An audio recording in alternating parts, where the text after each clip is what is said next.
Studios presents Common Censored.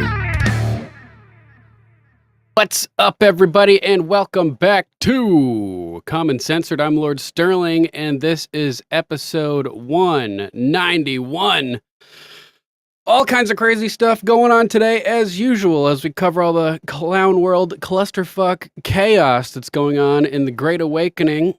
We have reports of brain clots being up 111,795% since the jib jab was released.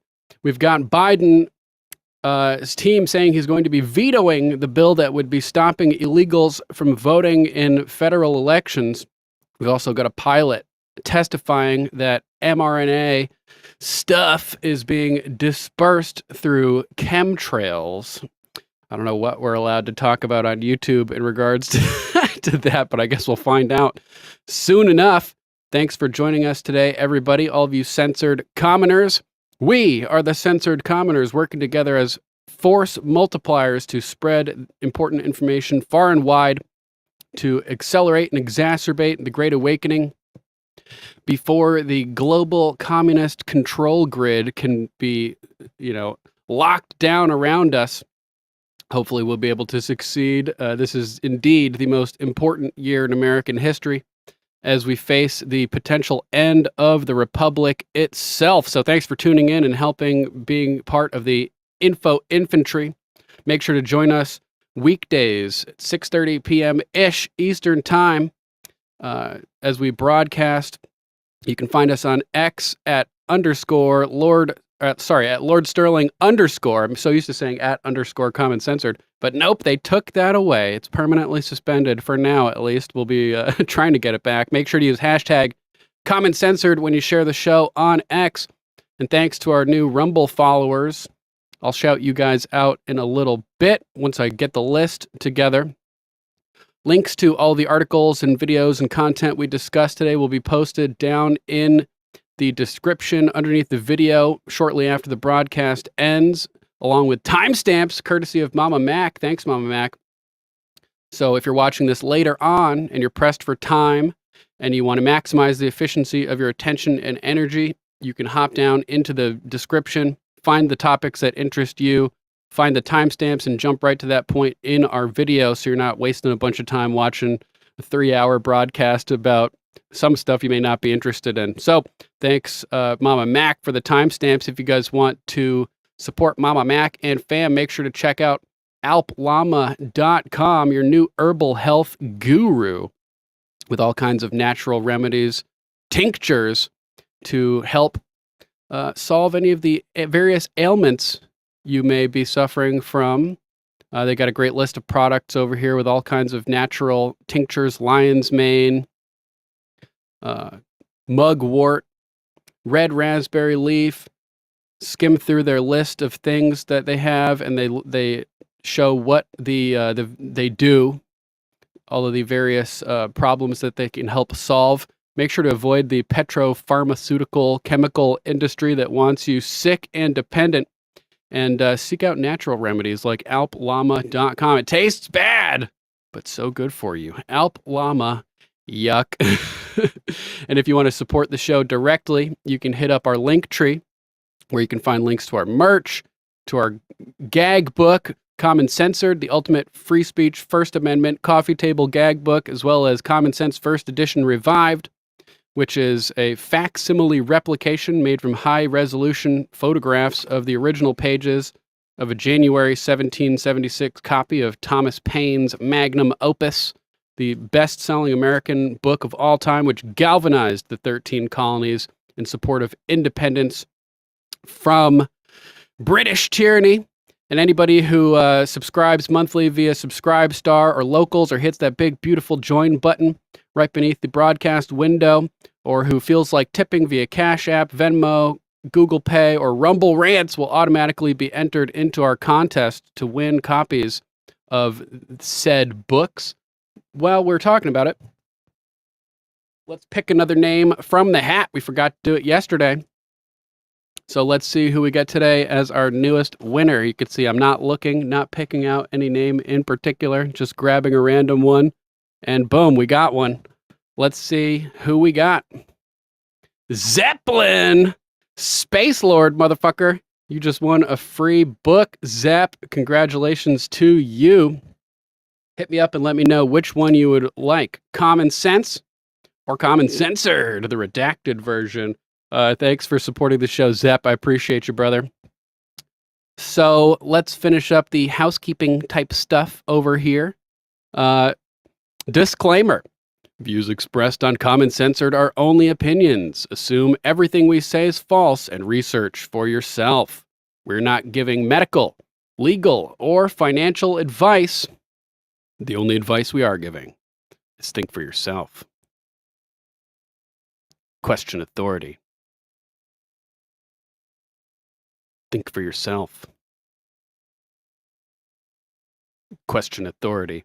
Booyaka! Thanks for being here, everybody. Let's see what we got on the docket to start the show. Let's start off over at The Gateway Pundit. Shocker! Best news site, in my opinion, in recent years. One of the first things I check every morning when I get up. Just in, GOP-led House committee adopts an amendment to reduce A.G. Garland's salary to $1 until he releases the Biden-Hur tapes. Not like it's going to do much good because they've all got all kinds of backdoor, profit structures, insider trading, and all kinds of things like that. Pay-for-play stuff, so it probably won't have much of an effect on him financially. I want this guy arrested. What's going on with the arrest? That's what I want to know. Anyway, Christina Layla wrote this article. Let's see what's going on. The House Appropriations Committee on Tuesday adopted an amendment to reduce U.S. Attorney General Merrick Garland's salary to $1 until he releases the Biden-Hur tapes. Suck it, Garland, you scumbag. Last month, the House of Representatives held Merrick Garland in contempt for refusing to hand over the audio from the Robert Hur interview. And it seems like it may be a little bit different than the transcripts that were released, because they are locking it down. They got it locked away in a SCIF. They're refusing to share it. Super crazy. Garland is reportedly classified at the highest level, the audio tapes. White House previously admitted in federal court to altering the transcript. So this is crazy. This is crazy. Edits were made to artificially inflate Biden's competence during his 5-hour interrogation about his mishandling of stolen documents, allegedly. It was revealed that during interviews with special counsel Robert Hur, Biden struggled to answer even basic questions, such as when he served as vice president or the year his son Beau passed away from brain cancer. Oh, man. Brain stuff. We're going to be talking about brain stuff today with that report with clots in the brain up over 111,000%, if you can even imagine that astronomical number. It's super, super insane. The House Appropriations Committee adopted Rep. Andrew Clydes' amendment to reduce A.G. Garland's salary to $1 until he releases the Hur tapes, so that we've got at least a little bit of a development over here. I'm not sure what the status is with the arrest, but we'll keep on this and let you guys know if there's any updates. Let's hop over to our next topic. This one is from my de facto advisor, Silent Do-Good. Possible evidence of weather war. Weather wars going on. This is pretty wild. Over at Yahoo News from Live Science, NASA spots unexpected X-shaped structures in Earth's upper atmosphere, and scientists are struggling to explain them. What the hell's going on here? This visualization shows C-shaped and reverse C-shaped plasma bubbles appearing close together in the ionosphere. So this is apparently normal looking stuff, but a NASA satellite has spotted unexpected C and X-shaped structures in Earth's ionosphere. If you're not familiar, the That's the layer of electrified gas in the planet's atmosphere that allows radio signals to travel over long distances. And my hypothesis, actually, Jamie Bouturf's hypothesis, is that the Great Pyramid in Giza was designed to actually draw down terawatts of free electricity from the ionosphere, which is constantly replenished by the sun all day, all night, depending on which area of the ionosphere is being exposed to the sun. But that could be really cool. Maybe part of the premise of my book series, The Core Saga, which you can get a little sneak preview of at The Core Saga on X. The ionosphere is an electrified region of the Earth's atmosphere that exists because radiation from the sun strikes the atmosphere. Its density increases during the day as its molecules become electrically charged. That's because sunlight causes electrons to break off of atoms and molecules, creating plasma that enables radio signals to travel over long distances. And one of the things that they talk about also, the conspiracy theorists, is that with directed energy systems like HARP in Alaska, that you can shoot up radio beams, bounce them off of the ionosphere, and target any place on Earth. So they could shoot a radio beam down into the middle of the ocean, heating up the ocean, creating a wind vortex, and literally manufacturing hurricanes. And then by directing the location of the beam, they can steer hurricanes around, theoretically, allegedly. The ionosphere's density then falls at night. That's where gold comes in. And we talked a bit about the ionosphere during the recent eclipse on 4/8, when they launched up the Apophis rockets to test the ionosphere during the eclipse to see what kind of effect blocking the sun with the moon had on the ionosphere during the daytime. That kind of interesting. I don't know if we ever got the results from that, but maybe I'll find them so we can cover them. NASA's global scale observations of the limb and disk GOLD mission is a geostationary satellite that has been measuring densities and temperatures in Earth's ionosphere since its launch in October 2018. From its geostationary orbit above the Western Hemisphere, GOLD was recently studying two dense crests of particles in the ionosphere located north and south of the equator. As night falls, low-density bubbles appear within these crests that can interfere with radio and GPS signals. However, it's not just the wax and wane of sunshine that affects the ionosphere. The atmospheric layer is also sensitive to solar storms and huge volcanic eruptions, after which crests can merge to form an X shape, which means that it's also vulnerable to directed energy weapons and to other man-made interventions, which could cause similar phenomenons. In its new observations, GOLD found some of these familiar X shapes in the ionosphere, even though there weren't any kinds of solar or volcanic disturbances to create them, leaving the potential that it's man-made intervention causing this phenomenon to occur in the ionosphere. Quote, earlier reports of merging were only during geomagnetically disturbed conditions. Fazlul Laskar, a research scientist at the University of Colorado's Laboratory for Atmospheric and Space Physics, LASP, said in a statement. Laskar is the head author of a paper published in April in the Journal of Geophysical Research, Space Physics, that describes these unexpected observations. It is an unexpected feature during geomagnetic quiet conditions, he said. This suggests that what happens in the lower atmosphere actually affects the ionosphere more than the extreme solar or volcanic events. In addition to the odd X's, GOLD also saw C-shaped bubbles appear in the plasma surprisingly close together. Scientists think they are shaped and oriented according to the directions of the winds, but GOLD imaged C-shaped and reverse C-shaped bubbles as close as about 400 miles apart. To have wind patterns change so drastically over such short distances is quite unusual, according to the researchers. So we've talked before, played the videos of LBJ in the early 60s, talking about how they're working on weather weapons, and he who controls the weather controls the world, etc. Wouldn't surprise me if there was some type of weather manipulation program going on that's resulting in these anomalies appearing in the ionosphere. If you want more information about that, link will be in the description after the show. Let's jump over to our next topic. We're going to try to crank through a ton of topics today because there's so much stuff to talk about. Utter disgrace. House Appropriations Committee rejects Rep. Clyde's amendment to defund the left's lawfare against Trump due to GOP no-show. So Rep. Clyde was trying to defund this crazy stuff going on with Jack Smith and everything, and the Republicans didn't show up to support it. It's insane. Representative Andrew Clyde from Georgia lashed out at his fellow Republicans for their absence during a critical vote on his amendment aimed at defunding the left's lawfare against former President Donald Trump. Rep. Clyde has been tirelessly advocating for the defunding of the left's lawfare against Trump for nearly a year, echoing the sentiments of countless Americans who are fed up with all talk and no action from their elected officials.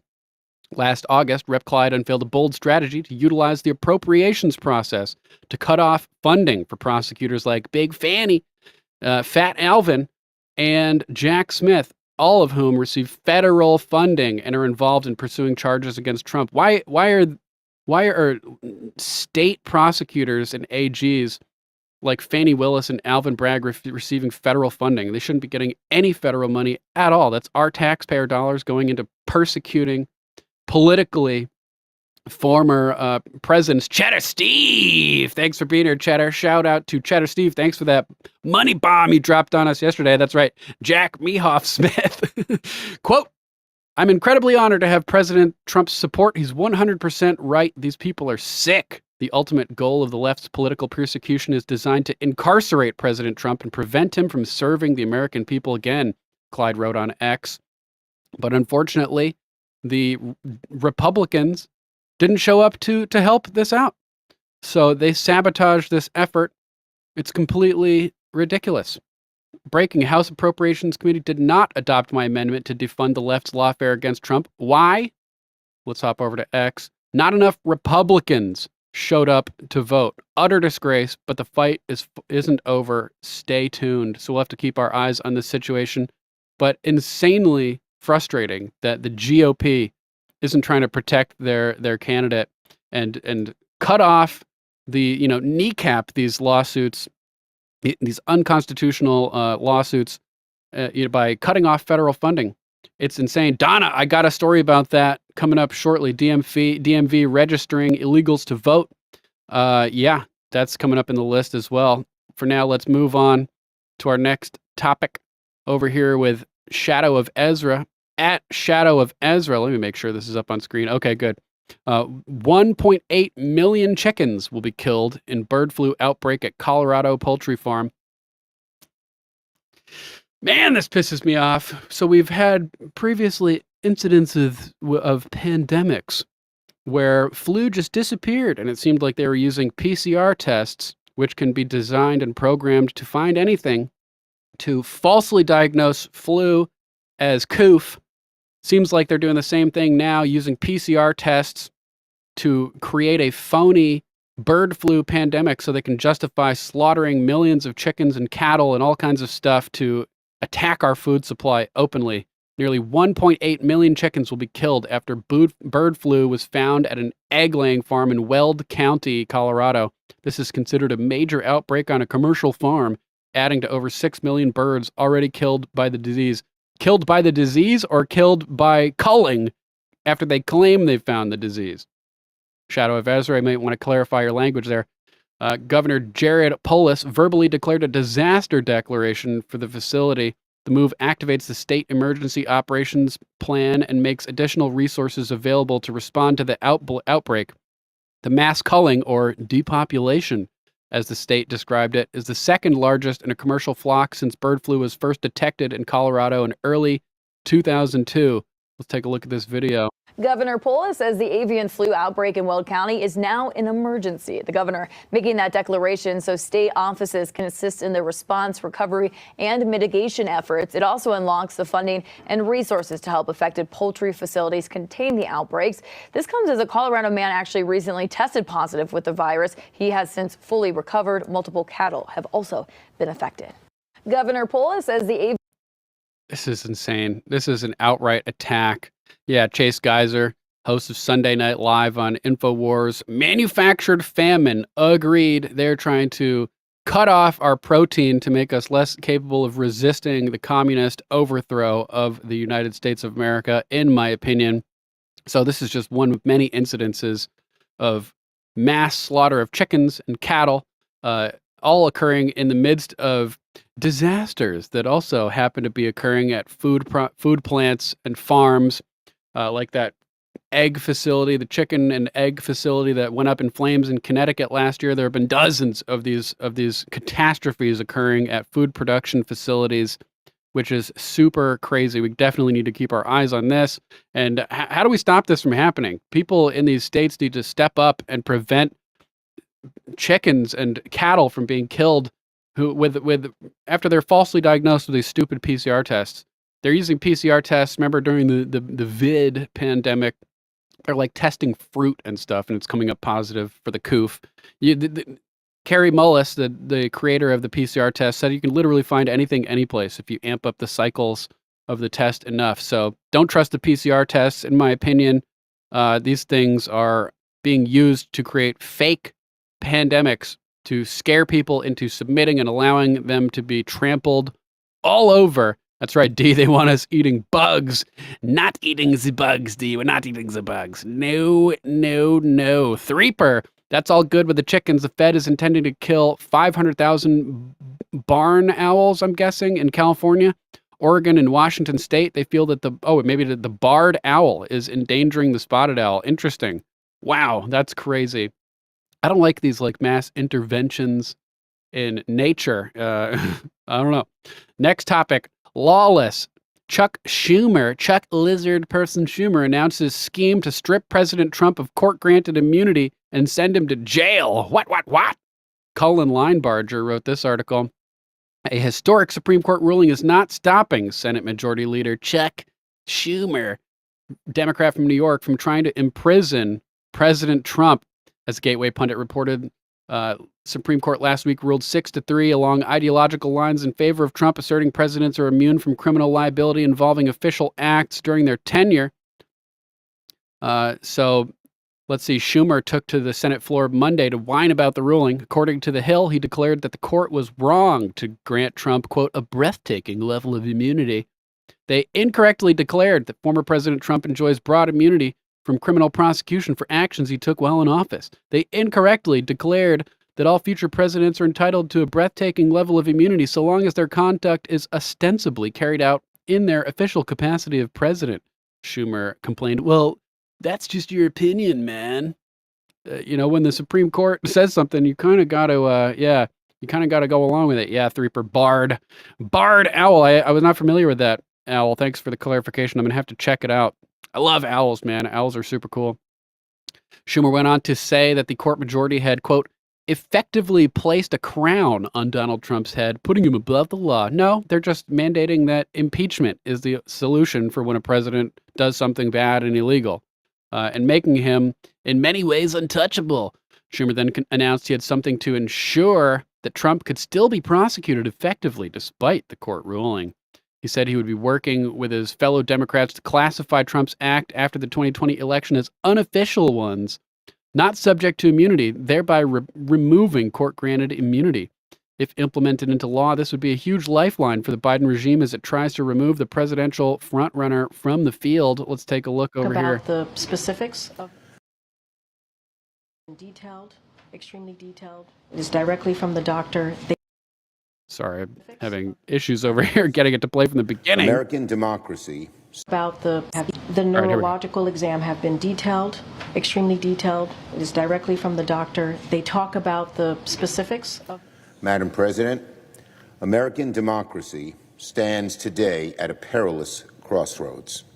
1 week ago, the 6 conservative justices on the Supreme Court undermined the most basic premise in our constitutional order, that no one is above the law. They incorrectly declared that former President Donald Trump enjoys broad immunity from criminal prosecution for actions he took while in office. They incorrectly declared that all future presidents are entitled to a breathtaking level of immunity, so long as their conduct is ostensibly carried out in their official capacity as president. They incorrectly declared, in effect, just seeing if I could speed it up a little bit here. The same thing Richard Nixon told David Frost in 1977. Quote, Nixon said, when the president does it, it means it's not illegal. That's what the court, in effect, was saying. No, it's not. They said official acts. If the president does it, that doesn't mean it's an official act as president. Give me a fucking break, lizard person Schumer. We were all taught in grade school that there are no kings here in America. But what the conservative justice... Yeah, we were incorrectly taught that. In fact, we're all kings. We're all supposed to be sovereigns. Hence, the concept of castle doctrine, where every man's home is his castle, because we're all supposed to be sovereigns with individual, unalienable rights. Justices have done is effectively... So they took like the concept of the king and made us all kings, basically. That's the whole purpose. Place a crown on Donald Trump's head. In their judgment, the president is now free to behave however he likes, even to behave criminally, as long as he argues that he was acting as president. He is in many ways untouchable. The conservative majority's decision on immunity is the most un-American proposition, the very antithesis of what the framers envisioned. Presidential immunity is nowhere to be found in the Constitution, and this lawless ruling underscores just how hollow the conservative justices' commitment to originalism truly is. Now, it's not listed in the Constitution because they do list the process for prosecuting a president. They just limit it to that one process, which is impeachment. So, twisting the words. Sorry that chat isn't working, Alicia. I'm not sure what's going on, but glad to see you, Savage. Thanks for joining us. We Democrats will not let the Supreme Court's decision stand unaddressed. The Constitution makes plain that Congress has the authority to check the judiciary through appropriate legislation. I will work with my colleagues on legislation classifying Trump's election subversion acts as unofficial acts, not subject to immunity. We're doing this because we believe that in America, no president should be free to overturn an election against the will of the people, no matter what the conservative justices may believe. As we work on this important matter, we'll also keep working on other proposals to reassert Congress's Article I authority to rein in the abuse of our federal judiciary. The American people are tired, just tired, of justices who think they are beyond accountability. Now, the Supreme Court's ruling in Trump v. United States is just the finishing touch on one of the most destructive Supreme Court terms in modern history. A few days before the ruling on... I agree, Threeper. Schumer's motivations are pure evil. Pure 100% evil, if you ask me. It's pure evil! Yeah.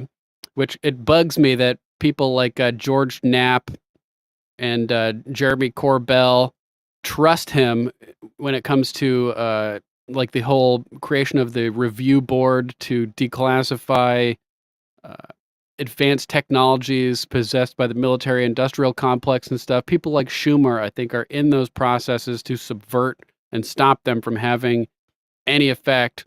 Looks like chat is working over on Rumble now, guys. So sorry about that. Rumble growing pains, just something we got to deal with. Gator just sent a good meme of Schumer's butt buddy, pencil neck, watermelon head, shifty shift.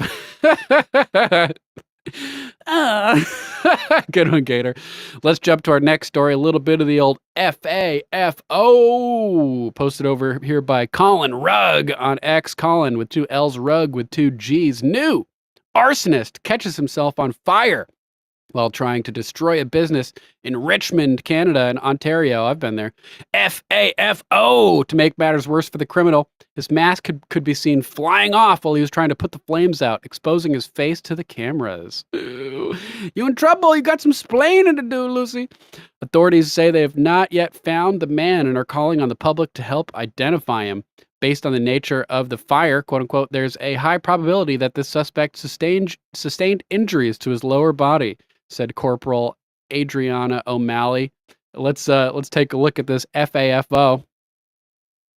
Hilarious one. They set the building on fire. This dude's pants go up. Immediately, you should be taking off your pants. Just ripping off your pants. But nope, he's just doing the exact opposite of that. Stop, drop, and roll. Nope. Take your pants off. Nope. Just sitting there and swinging it around, fanning the flames and encouraging them. So this guy definitely got all fucked up from this. FAFO, you try to set fire to private businesses and stuff. Good. Glad you caught on fire, scumbag. Well, if he rolled in those bushes right next to him, he probably would have put those flames out immediately.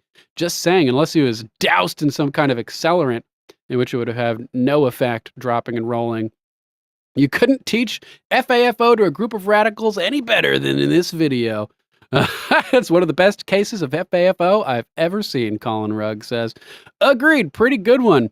We've got additional information regarding a story we covered yesterday with Biden potentially blackmailing Obama. This new report from Gateway Pundit says former Biden stenographer claims Biden blackmailed Obama with threats of exposing former president's alleged homosexual affairs.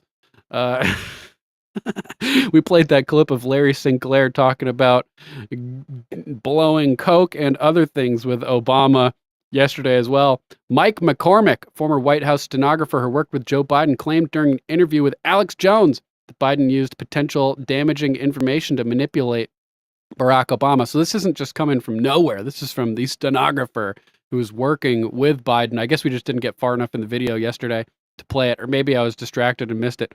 McCormick alleges that Biden threatened to expose Obama's supposed homosexual affairs unless certain conditions were met, wielding this information as a tool for political leverage. Very interesting. Link to this will be in the description if you guys want more information on that. We're going to keep it moving and try to rapidly cover tons and tons of stuff today. So let's jump over. Speaking of Mr. Jones, at Real Alex Jones, he posted this video saying, "Next level intel." And it's a clip from Modern Warfare with Alex Jones. I can't tell if this is real or if this is AI. So let me know what you guys think. But this is some crazy, crazy stuff right here. Is life since 2020 not real? Let you be the judge. Let me know what you think in the chat. You know how people say life doesn't feel real ever since 2020? Yeah. Well, look, it's because it isn't. For the decades leading up to 2020, there was something going on that the general public never could have expected. Certain aspects of our technology weren't only just providing services for us, they were planning a dramatic shift of consciousness.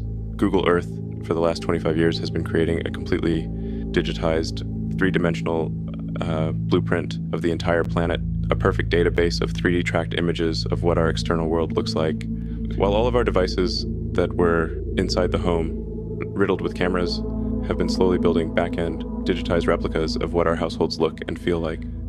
Silently, this siphoned visual information was being harnessed to build a massive digitized replica of our world inside and out, a kind of complex virtual reality that perfectly mimics the real one. Our digital footprints were used to create hyper-realistic digital avatars in this world that look and feel just like us. This virtual reality was being prepared for us to step into. Okay, wait. Even if they made this digital replica of the Earth, how would they put us in there without us knowing? Our cell towers are essentially riddled with high-powered neural transmitters, which, with properly pressurized electromagnetic field disbursement, could be used to target the consciousness in every individual within range and essentially absorb the consciousness out of the body and relocate it theoretically even into a digital environment. This process is called a snapshot conscious swap.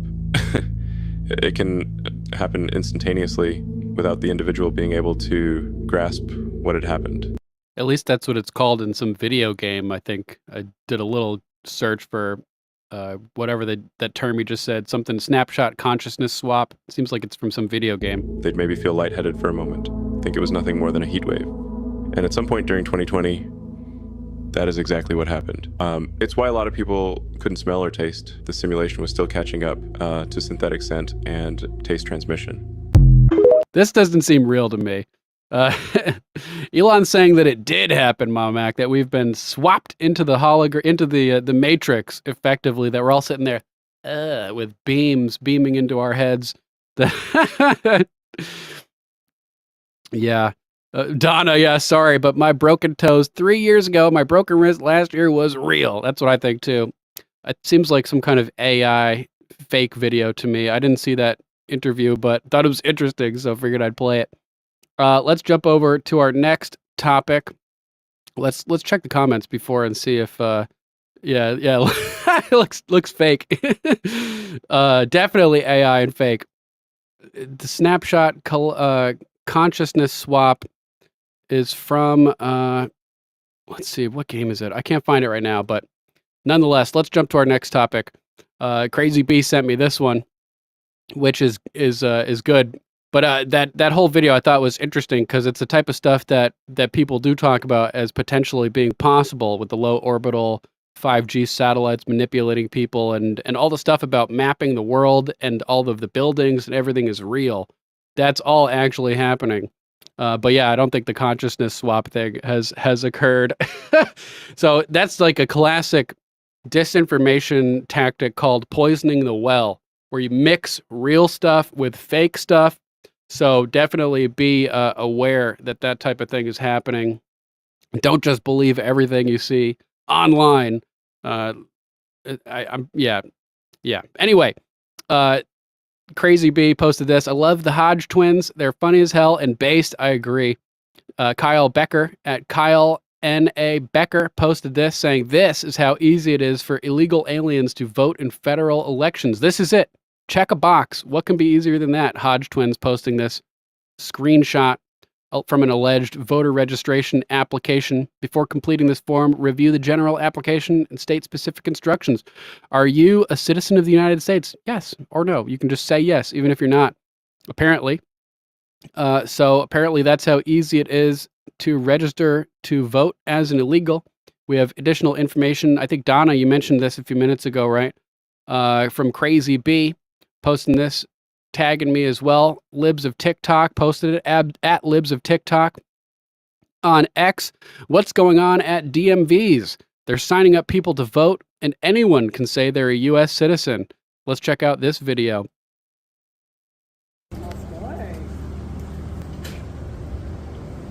Don't they do that? Don't they do that inside? Huh? You register inside, don't you?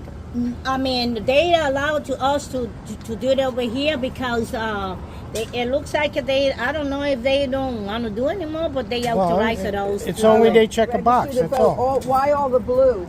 No, the blue is nothing. It just this is an organization. This is a non-GO. Huh? A non-government organization. Yeah, it's a non-government. It's me in Spanish, my family in action. Are you registered to vote? Yes, ma'am. And update information, like when the people changes the updated affiliation party or address. We know party affiliation. We're not allowed to talk about politicians. Citizens? No, citizens? Ma'am. Yes, I am. Yes, I am. I wonder who funds this here.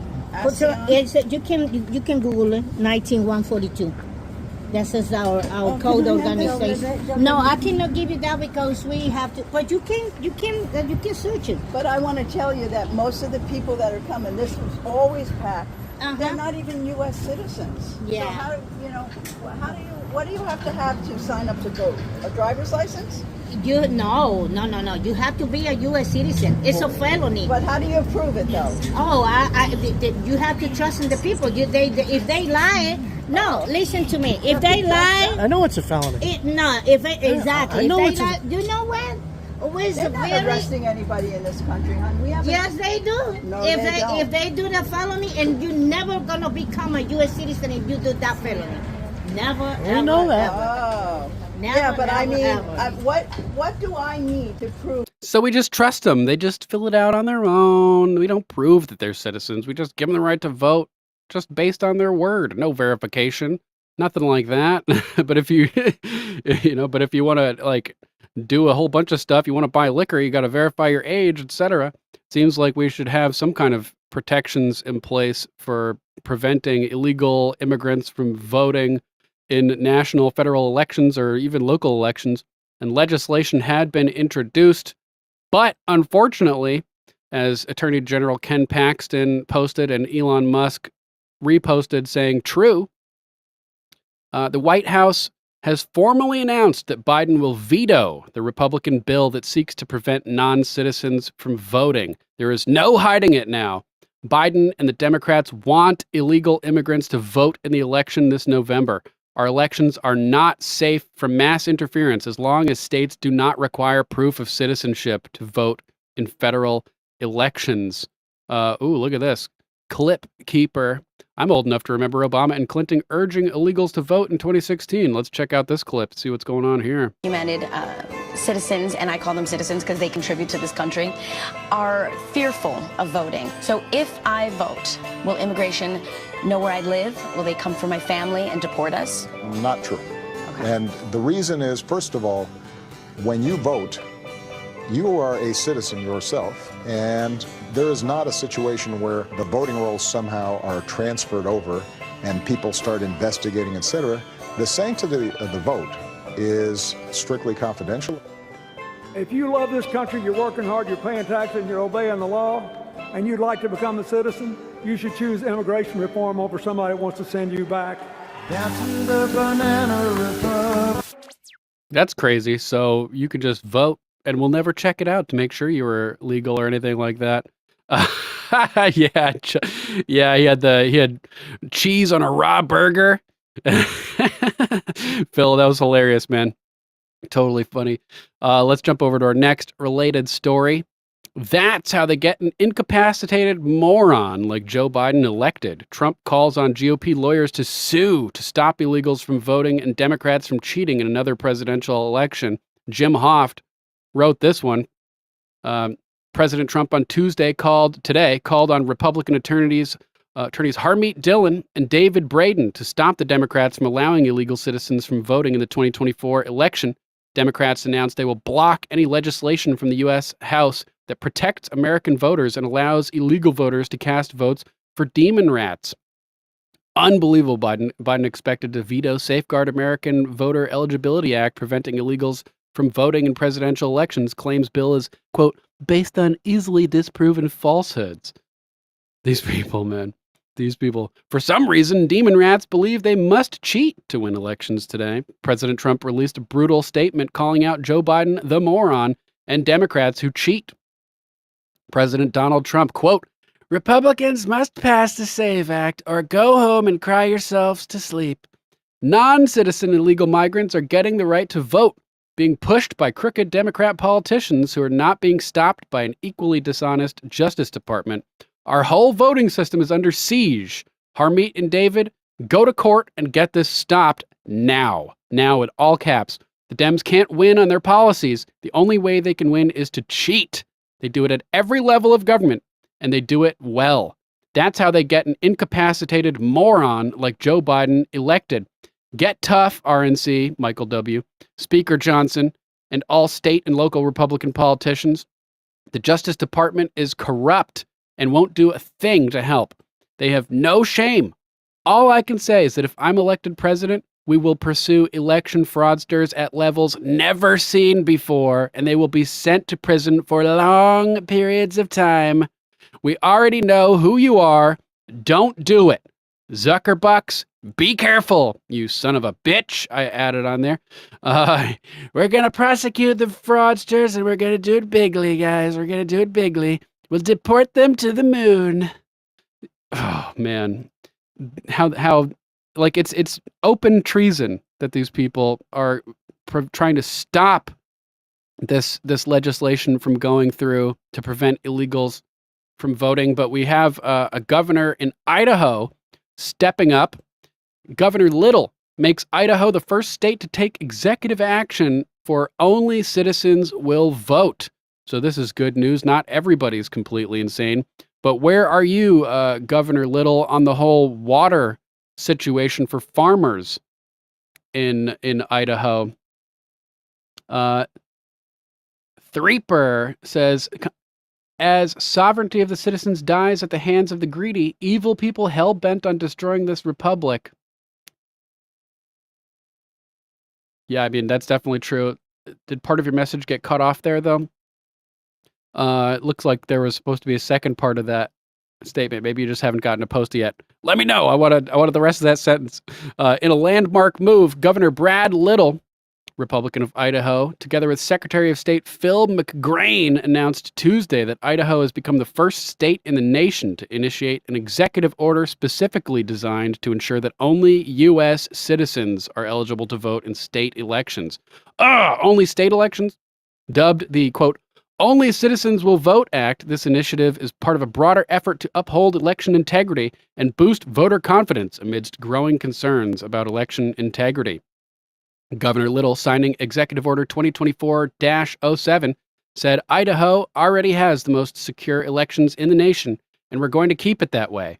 My executive order The Only Citizens Will Vote Act directs Secretary of State Phil McGrain to work with local county clerks to scrub our voter rolls and make sure Idaho's elections do not fall prey to the consequences of Biden's lawless open border.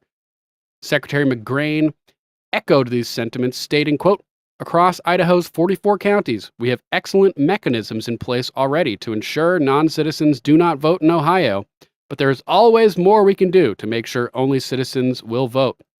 I'm proud to work closely with Governor Brad Little to put in place a plan that keeps Idaho ahead of the pack in election integrity." Governor Little and Secretary McGrain pointed out that while left coast states and the Biden administration erode confidence in elections by seeking to register non-citizens to vote, Idaho is taking a firm stand. The state is fighting back to keep its voter rolls free of non-citizens and illegal aliens. The order outlines several key directives. State shall immediately take all necessary steps to ensure that processes are in place to validate voter registration and prevent non-citizens from registering to vote. 2, State shall routinely review Idaho's voter rolls in coordination with Idaho State Police and the Idaho Transportation Department to identify any potential non-citizens. 3, State shall coordinate with the U.S. Department of Homeland Security and take any steps necessary to verify citizenship status to ensure no non-citizens are participating in Idaho elections. 4, an annual report to the governor and legislature regarding voter registration maintenance pursuant to Idaho Code 34-418, Section 2. The Secretary of State and county clerks shall report on their efforts to prevent and remove non-citizens from Idaho voter rolls. 5, state agencies shall not provide voter registration materials to non-citizens or coordinate with any federal programs or agencies to provide voter registration material to non-citizens in the state of Idaho. 6, state agencies entering into or renewing contracts with federal agencies or partners must confirm there is no requirement to provide voter registration materials to non-citizens or otherwise requiring voter registration activities for non-citizens. So we got some people stepping up to try to prevent this. That's good. Good on you, Governor Little in Ohio. Musk is just throwing a fit on X over all this right now as well. He gets it, Ben Q writes on Gateway Pundit.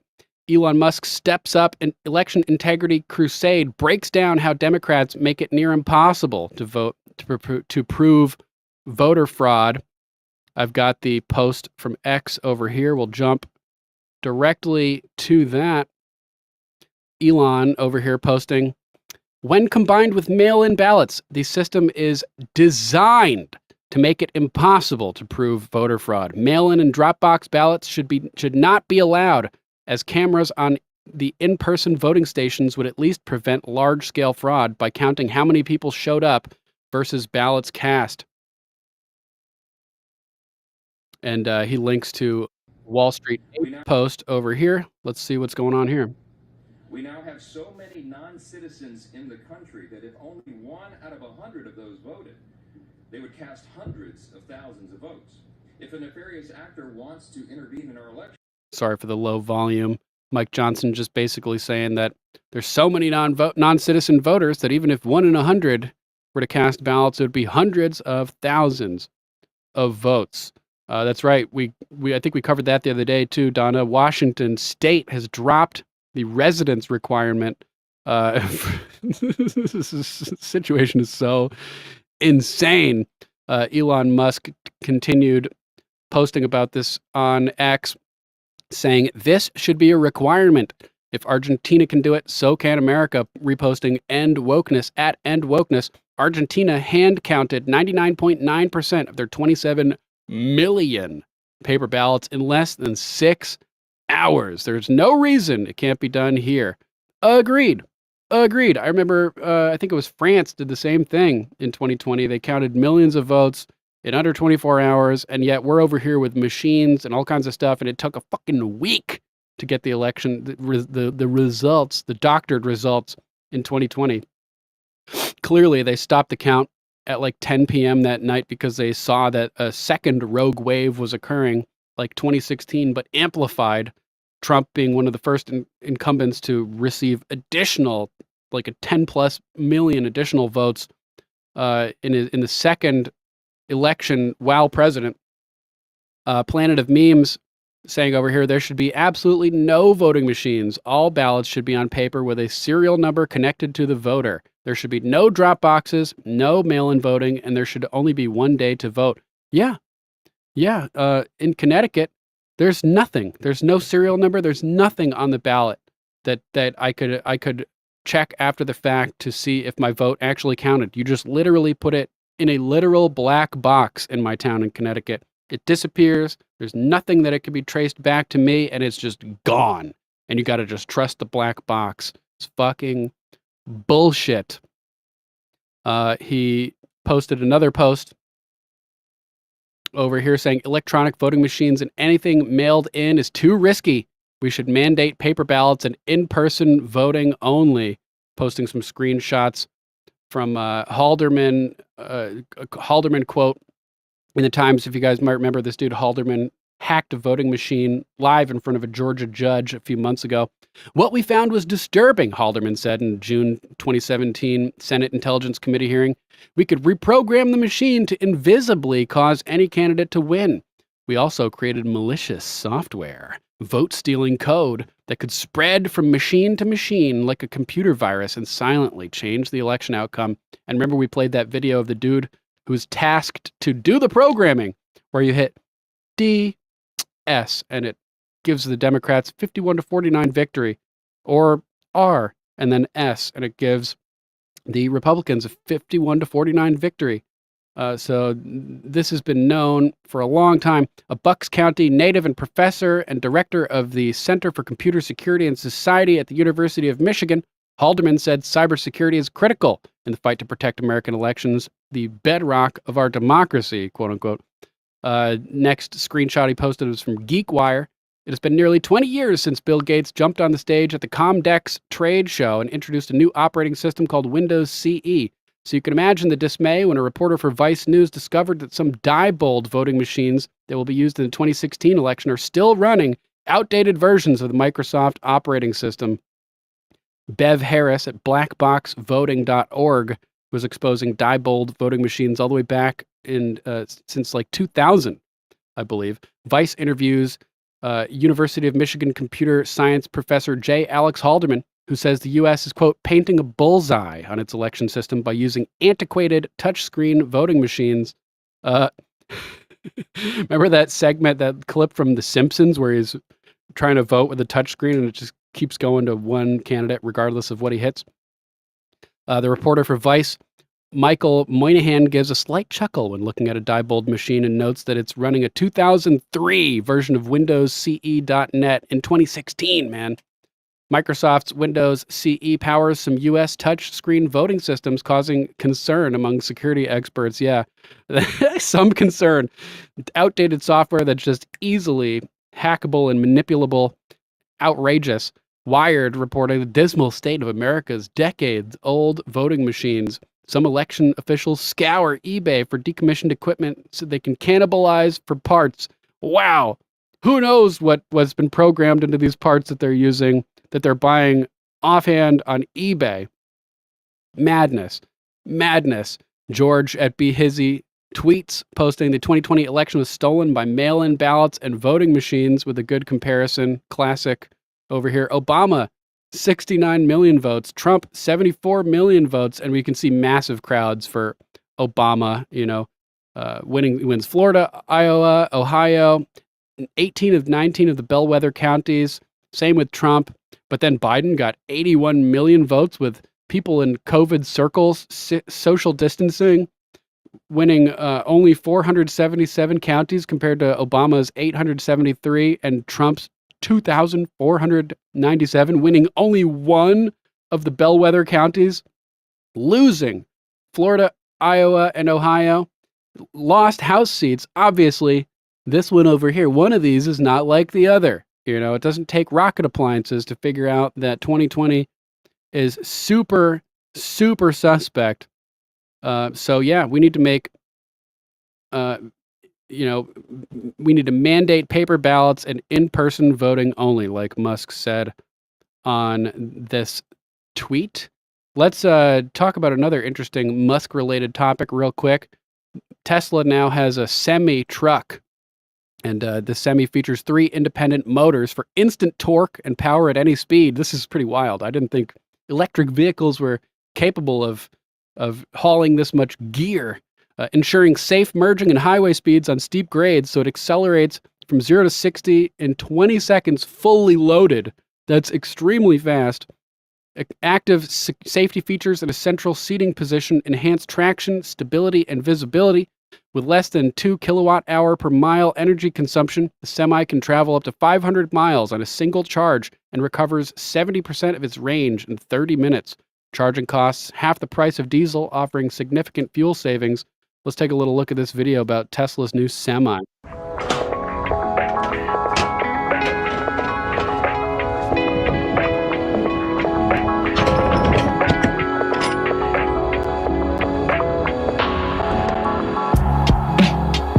Central seat position, like a fighter jet cockpit.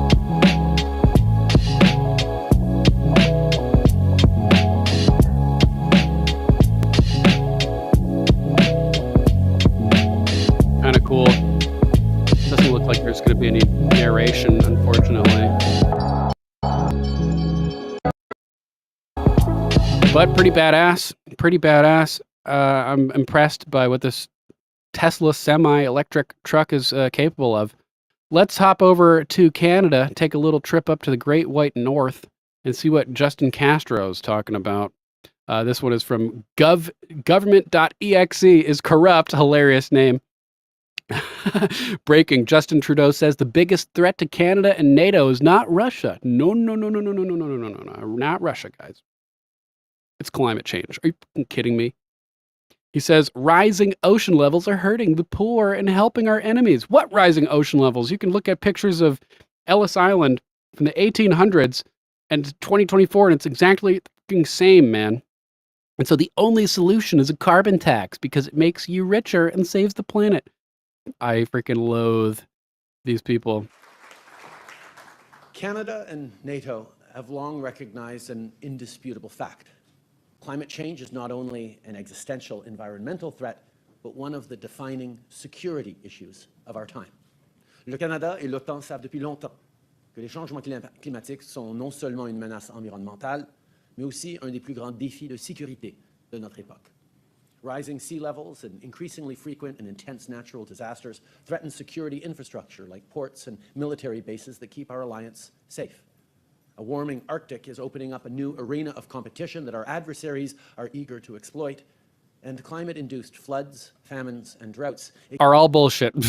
All right, let's jump to our next topic. You guys get the drift. We don't need to listen to this fool spit lies any further. We have an interesting story that Gator just posted in the chat. This was an interesting interview today. Daniel Davis with Larry Davis. Within, they showed the missile/rocket that hit the children's hospital in Ukraine. Not finned like the Russian ones. It was NATO/American. And people were hopping all over this yesterday. Oh, Putin's bombing hospitals. Bullshit. Bullshit. Doesn't fit the MO. Makes no sense.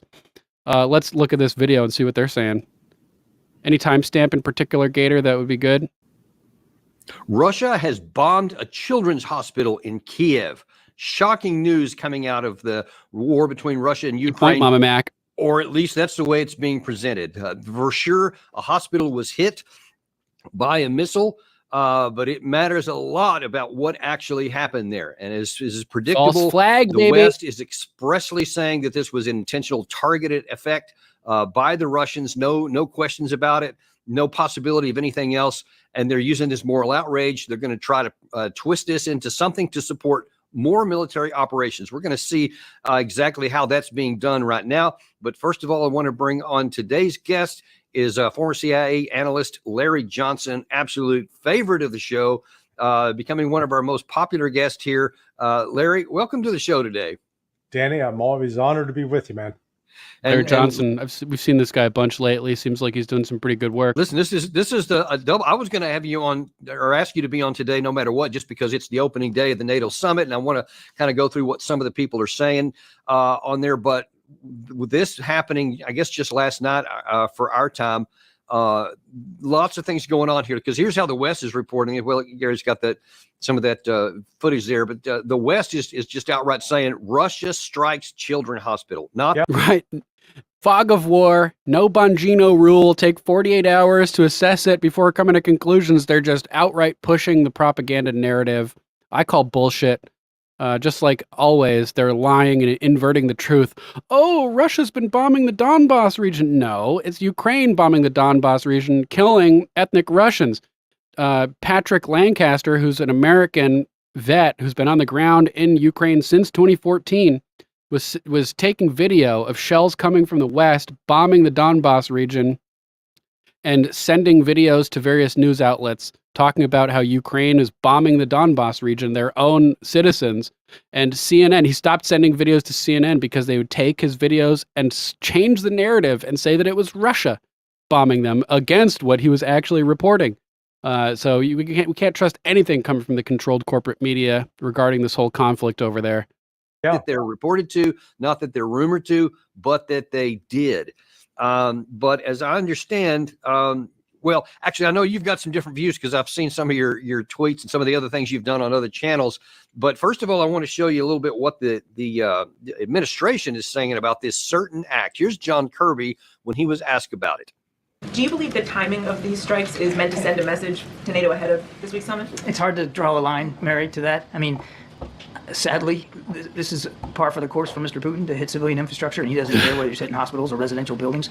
I can't draw a line that this is some sort of message. But look, I mean, that's why Putin avoided taking out critical infrastructure and water and power supplies. It's why people are like having spinning classes on rooftops in Kiev, completely safe with all their power, with their cell phones, because Putin is just wantonly destroying civilians and civilian infrastructure. Right? Yeah, bullshit.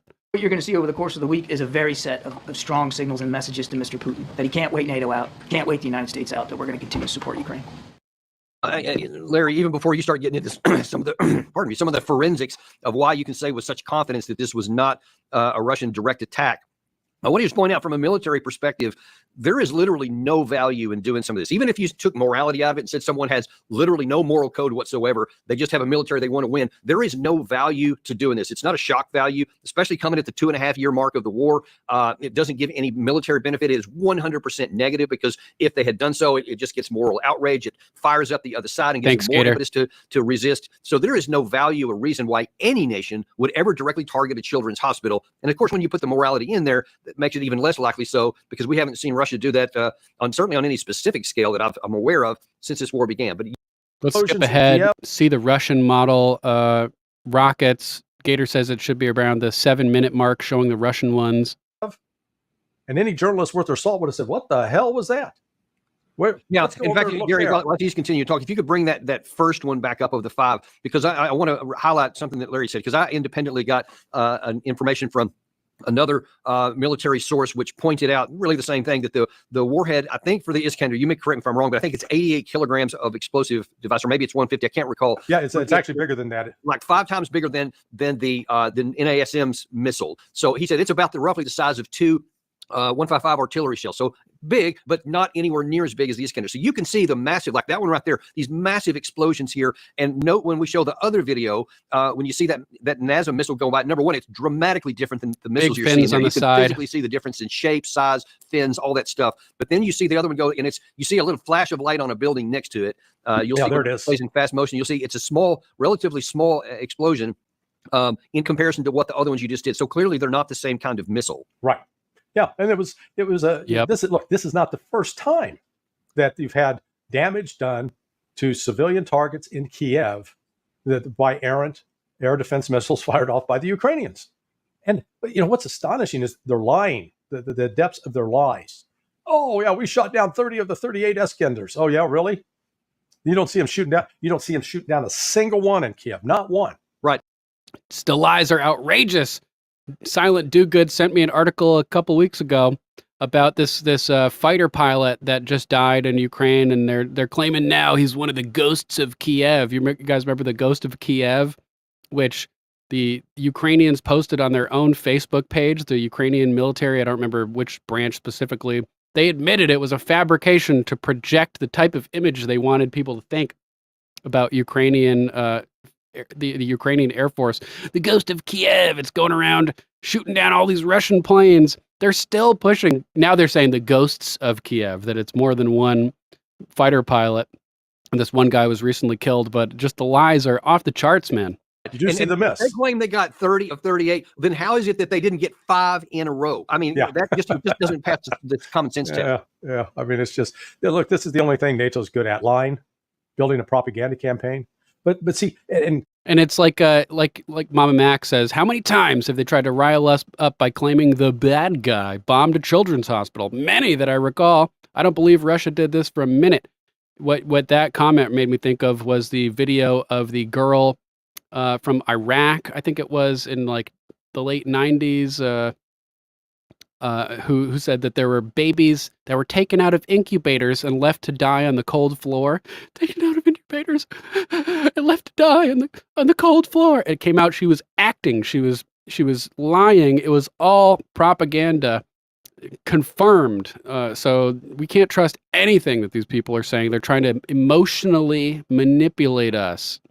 And it's the type of stuff that the left falls for, because all of their policies are based on emotion and not on logic. So it all makes sense for being a propaganda hoodwink bamboozling of the American people and of the globe at large, with fake false flag attacks being blamed on Russia. If this was just straight up news reporting, the news would be the same whether it was a bomb going off in Kiev or in Belgorod or in Gaza. It would just, hey, there was this attack. But you can go on. There's on the Telegram channel, I saw one comparison that when the Israelis hit the hospital, the headline was, "Oh, Israel roots out Hamas fighters hiding in hospital," and the Russian title, "Russia murders children." You know, and it's like, okay, now we understand. Nobody's coming at this with any kind of objectivity. They've got an axe to grind, and it's entirely to gaslight the public and to say, no, yeah, Ukraine has a chance. All we got to do is just let's give them some more support, and by God, Ukraine's going to roll to victory, just like Joe Biden's going to beat Donald Trump in the next debate. Boom. And of course, it's all bullshit. Bullshit! Bullshit! Bullshit, bullshit, bullshit, bullshit, bullshit, bullshit, bullshit, bullshit, bullshit. Let's take a little trip back in time, since I mentioned Bob Lazar yesterday on the podcast, on the show, the guy who claims to have worked at an Area 51 adjacent site called S4, reverse engineering captured ET crafts, potentially. Let's take a look at this clip from 1991 where he explains the propulsion system and design of the sport model that he was working on. Back in time to 1991 real quick. The power source is a reactor which uses this element 115 as its fuel. Inside the reactor, element 115 is bombarded with a proton, which plugs into the nucleus of the 115 atom and becomes element 116, which immediately decays and releases or radiates small amounts of antimatter. The antimatter is released in a vacuum into a tuned tube, which keeps it from reacting with the matter that surrounds it. It is then directed towards a gaseous matter target at the end of the tube. The matter and antimatter collide and annihilate, totally converting to energy. The heat from this reaction is converted into electrical energy in a near 100% efficient thermoelectric generator. This is a device that converts heat directly into electrical energy. This particular disc appeared to be in excellent condition because of its turning heat into electrical energy. Sounds like some kind of advanced Stirling engine. In case you guys aren't familiar, the Stirling engine is a heat engine that's operated by the cyclic expansion and contraction of air and other gas, the working fluid, by exposing it to different temperatures, resulting in a net conversion of heat energy into mechanical work, which is then converted into electrical energy. So kind of interesting that that they're turning heat into energy here in like a sort of advanced Stirling engine design. And of course I like it because it's got my name, Stirling, or at least my moniker. Sleek appearance, I nicknamed it the Sport Model. The Sport Model is about 16 feet tall and 40 feet diameter. The exterior skin of the disc is metal, which is the color of unpolished stainless steel. The Sport Model sits on its belly when it's not energized. As you can see, the hatch is located on the upper half of the disc with just the bottom portion of the door wrapping around the center lip of the disc. The interior level of the disc is divided into 3 levels. The lower level is where the 3 gravity amplifiers and amplifier guides are located. These are the things used to amplify and focus the gravity A wave that we learned about in our science lessons. The reactor is located directly above the 3 gravity amplifiers on the center level and is in fact centered between them. The reactor is similar to this half-scale model. The element 115 is machined into triangles like this and is then inserted into the reactor. This piece of element 115 is the source of the gravity A wave as well as the target that is bombarded with protons to release the antimatter. The center level of this disk also houses the control consoles and seats, both of which are too small and too low to the floor to be functional for adult human beings. The walls of the center level are all divided into archways. At one point in time, when the disk was energized, one of the archways became transparent and you could see the area outside of it just as if the archway was a window. After the panel had been transparent for a while, a form of writing, which was unlike any alphabetic, scientific, or mathematical symbols I've ever seen, began to appear on the transparent archway. I was never given access to the upper level of the disk, so I can't enlighten you as to what the porthole-like areas are, other than I can assure you that they're not portholes. The S4 installation is built into the mountain and the 9 hangar doors are angled at about 60 degrees. These doors are covered with a sand-textured coating to blend in with the side of the mountain and the desert floor. My ID badge had a white background with 1 light blue and 1 dark blue diagonal stripe in the upper left-hand corner. At the bottom of the badge, there were letters and numbers designating various areas, including S4. The hangar was equipped with typical tools and extensive electronic equipment. The gravity amplifiers of the disk can be focused independently and they are pulsed and do not stay on continuous. As you can see, as the output of the gravitational field from the amplifiers becomes more intense, the form of space-time around the disk not only bends upward, but at maximum distortion actually folds over into almost a heart shape around the top of the disk. The program out at Area S4 consisted of 3 projects: Project Galileo, Project Sidekick, and Project Looking Glass. Project Sidekick dealt with a beam weapon that had a neutron source and was focused by a gravity lens. Project Looking Glass dealt with the physics of seeing back in time. I would randomly be taken into a small room which contained a table, a chair, and 120 or so briefings in blue folders. These briefings contained a wide spectrum of information, mostly relating to aliens and alien technology. This technology that you've learned about thus far was brought here by some alien beings from the Zeta Reticuli 1 and 2 star system. These stars are located in the constellation of Reticulum, which can only be seen from the southern hemisphere. Zeta Reticuli is a binary star system, which means it has 2 stars, and is located approximately 30 light years from Earth. These beings are from Reticulum 4, which is the 4th planet out from Zeta Reticuli 2. A day on Reticulum 4 is 90 Earth hours long. The beings are 3 to 4 feet tall and weigh 25 to 50 pounds. They have grayish skin and large heads with almond-shaped wraparound eyes. They have very slight nose, mouth, and ear positions and are hairless. These beings... And obviously this sounds completely insane, but if you go over to Derek Van Schaik's channel on YouTube, he does a body language analysis of Bob Lazar, comparing his tales, his testimony. Buckeye, good to see you. Thanks for being here. Comparing his testimonies and interviews over the past 30, 40 years. And he has come to the conclusion that there are zero signs of deception. His body language is relaxed, open. He's not crossing his arms or being deceptive. When he goes into detail, when he's asked technical question, he goes into more detail than he's asked, which is the exact opposite that somebody would do if they're trying to deceive people. And there's physical evidence supporting his very extraordinary claim. It seems to be that Bob is truthful and most of what he's saying is real. But I want to emphasize the word most, because some of what he said is only based on what he heard or read, such as the spaceship was from the Zeta Reticular star system, or how humans have been genetically modified by aliens. That kind of information could have been intentional misinformation thrown in there from the government to identify the source of a possible leak. Yep, but it's what he was told, and he's truthful in his telling of that. So Bob Lazar, really interesting topic to look into. Make sure to check out anything you can find on Bob Lazar. He's the man. He's so cool. Let's jump to our next topic. The Great Seducer. Macron allows leftists to burn the French Republic to try to rule over the ashes, Cersei Lannister style, if you know Game of Thrones, rather than let the democratic process take its course, or Mad King style, and accept the principle of cohabitation with the right.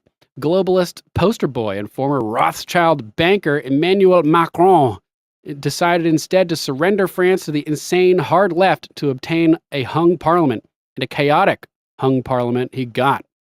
The unbridled leftists got more seats in the National Assembly, and its thugs are burning France and fighting the police in celebration. But that does not hide the fact that, while Macron manufactured this situation, right-wingers from Marine Le Pen's RN party got the most votes. Look at this. Rassemblement Nacional with 10 million plus votes. Pretty crazy stuff.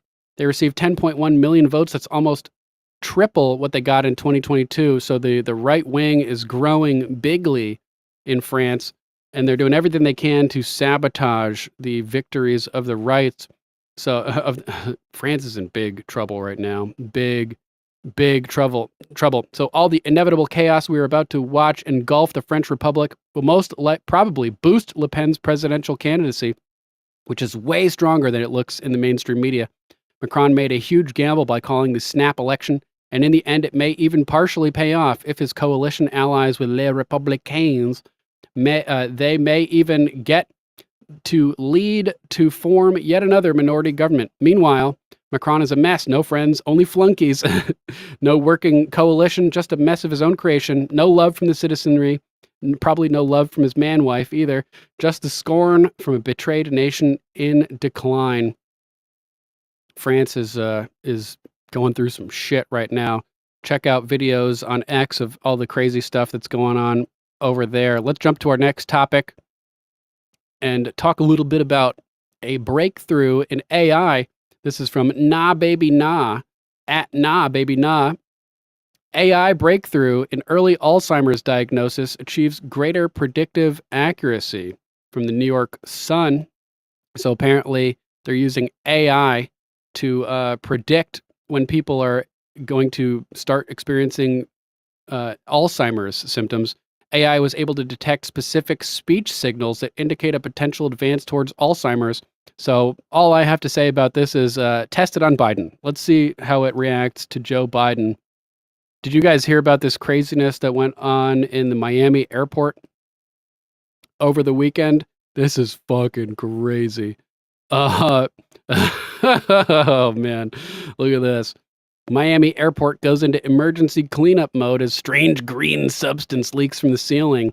It's apparently water with context added, but that doesn't make it any less disturbing and disgusting. Take a look at this video. That's literally insane. Just green goo, Ninja Turtle style, pouring out from the ceilings. Oh my God, look at the airport. What happened? Brutal.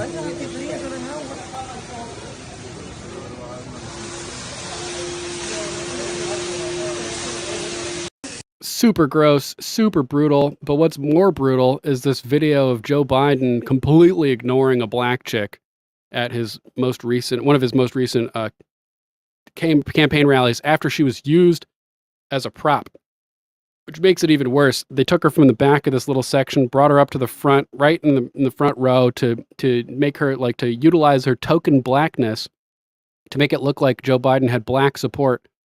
And then he completely ignored her when he walked by and hugged all these people and was talking with his supporters. It's brutal. I mean, it's so sad.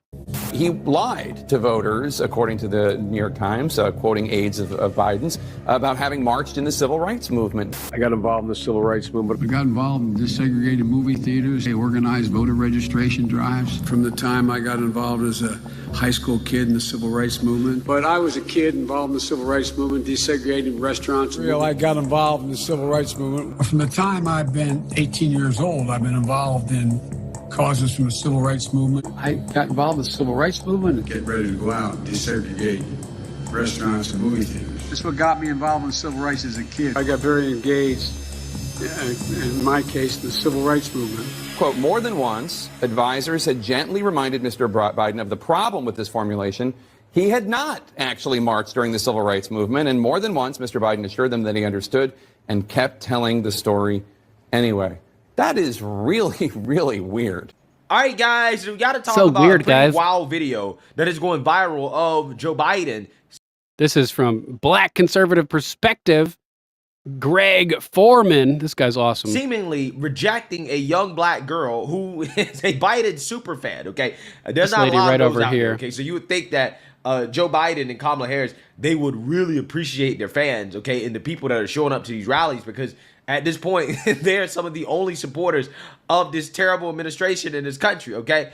And again, this young black girl, again, who's a super fan of Biden and Kamala, she's at this campaign rally, and she is going to be ignored by Joe Biden while he gives hugs to everybody else except her. Now, the reason why I'm covering this story is not because I'm accusing Joe Biden of anything, okay? I personally don't think that there's much to this, okay? But what I do know is that if Trump was to do this, the mainstream liberal media and the pro-black woke revolutionaries would be losing their minds, okay? They would be losing their minds. So without further ado, let's get into it. Yeah, so this is Joe Biden greeting everybody here, taking selfies. Now, I'm not playing the sound because of copyright stuff, because there's music in the background. Just passes right over her. Look at that, man. Biden just so fucked up. Look at her face, bro. Greg's laughing. I don't think it's funny, man. Devastation, okay? She is crushed right now, bro. Even though she's, probably a shit leftard, we could probably assume. It's still, it's so disrespectful of Biden, and especially after they pulled her down to the front, it's just messed up. Wow. Again, I thought this was impossible. Now, in my opinion, I don't think it's the worst thing that could happen in the world because, again, this is the most unpopular administration in history. Okay. This is a golden opportunity for Trump to give this young lady a phone call, let her know that she matters, and try to recruit her onto the side of people that actually care about her and care about black people and want the best for minorities in this country by empowering everybody with an even playing field, equal opportunity, not equal outcome.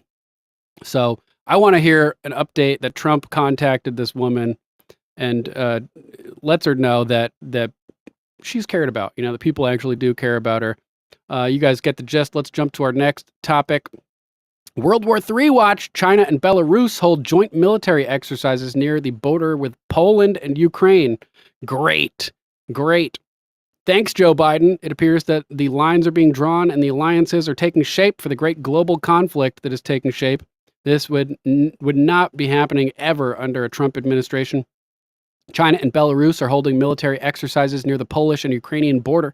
The military exercises started on Monday, and it will include counterterrorism missions. They are expected to last 11 days.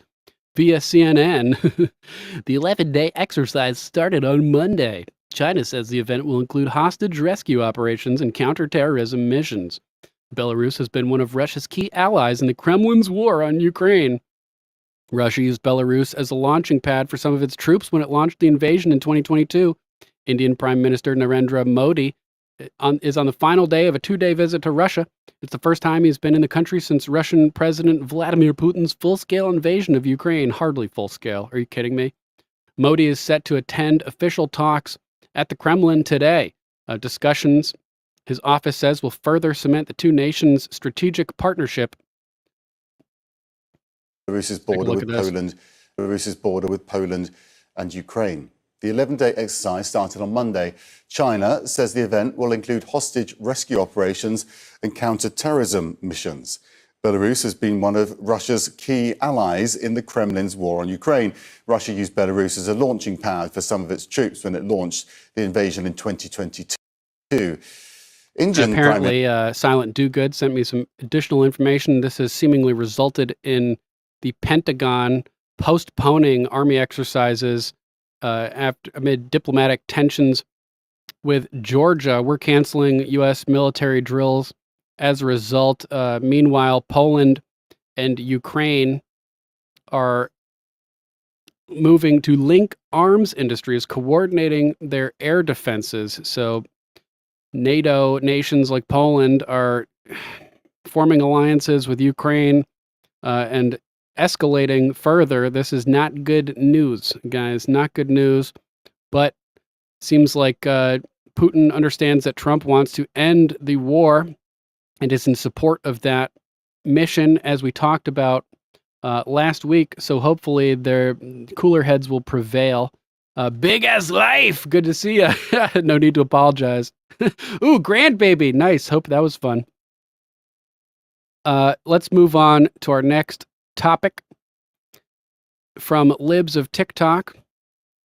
Libs of TikTok posting on X. In 2010, Justice Sotomayor joined a dissenting opinion in McDonald v. Chicago that stated, quote, "In sum, The framers did not write the Second Amendment in order to protect a private right of armed self-defense. You gotta be fucking kidding me.